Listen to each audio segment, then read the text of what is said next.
Jo, sieht so aus, als kommt gleich Gewitter.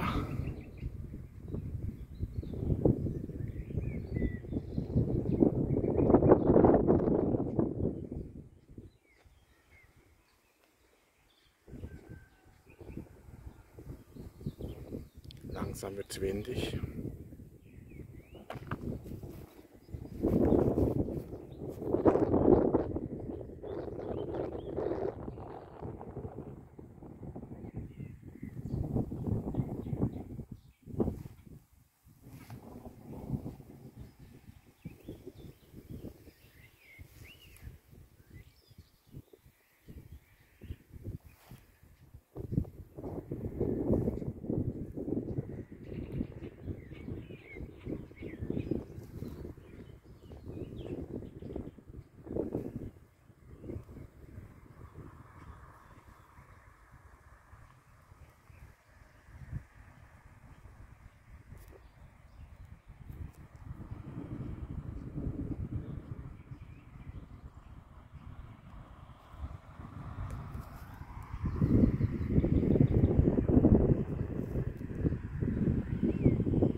Kracht schon so ein bisschen.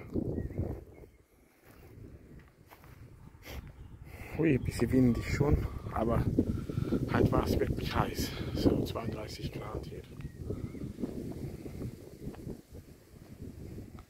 Jo, dann mal wieder bis die Tage.